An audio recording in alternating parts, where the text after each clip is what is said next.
அனைவருக்கும் வணக்கம். VIT சென்னை வழங்கும் வாழ்வியல் வழிகாட்டி தொடரில் இன்று இன்பமும் துன்பமும்.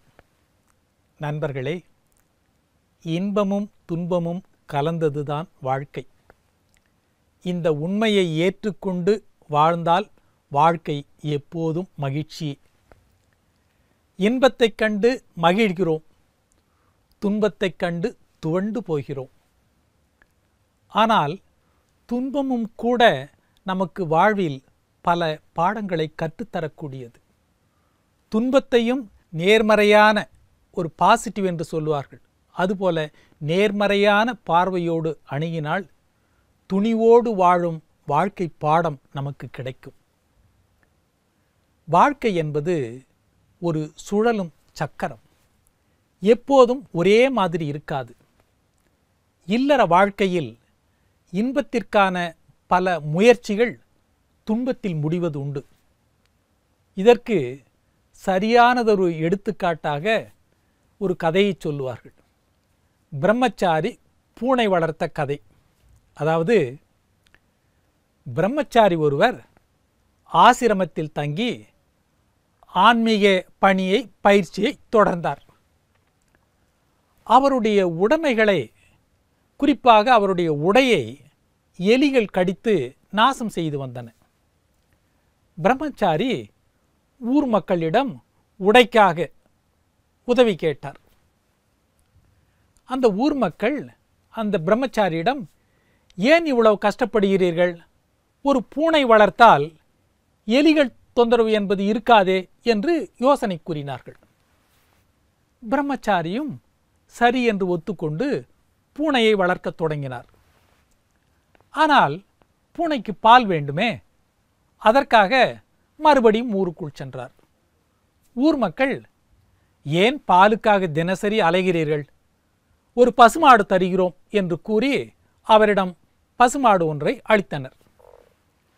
ஆனால் பசுவிற்கு புல் வேண்டுமே, அதற்காக திரும்ப ஊருக்குள் செல்ல ஊர் மக்கள், ஒரு சிறிய நிலம் தருகிறோம், அதில் நீங்கள் புல் வளர்த்து கொள்ளலாம் என்று சொல்லி நிலத்தை கொடுக்க, நிலத்தை பராமரிக்க ஆட்கள் தேவைப்பட, வேலைகள் அதிகரிக்க, அவர்களுக்கு தேவையான வசதிகள் பெருக, துன்பங்களும் கூடியது. விரைவில் பிரம்மச்சாரி ஒரு பெரிய சம்சாரி ஆகிவிட்டார். இதுதான் இன்றைய மக்களின் நிலையும் கூட. எளிய வாழ்க்கையில் இருந்த மக்கள் நாகரிகம் மற்றும் அறிவியல் வளர்ச்சியின் காரணமாக தேவைகளை பெருக்கிக் கொண்டனர்.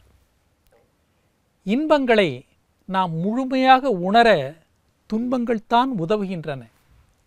வெயிலை அனுபவித்தவர்களுக்கு மட்டும்தான் நிழலின் அருமை தெரியும். துன்பங்கள் இல்லாது போனால் மகிழ்ச்சியின் சுவை தெரியாது. விடாமல் இருப்பது பலம் அல்ல, வீழ்ந்தாலும் மீண்டு எழுந்து நடப்பதில்தான் உண்மையான பலம் என்பது அடங்கியிருக்கிறது. துன்பம் நேர்ந்த போதும் மனம் தளர்ந்து விடாமல் திராணியோடு தைரியமாக எதிர்த்து நின்று போராடி பெறும் ஒரு விஷயத்தில்தான் இன்பம் என்பது நிலைத்திருக்கும். ஏற்றம் என்பது இறைவன் நமக்கு வழங்கும் பரிசு. இரக்கம் என்பது அவன் செய்யும் சோதனை.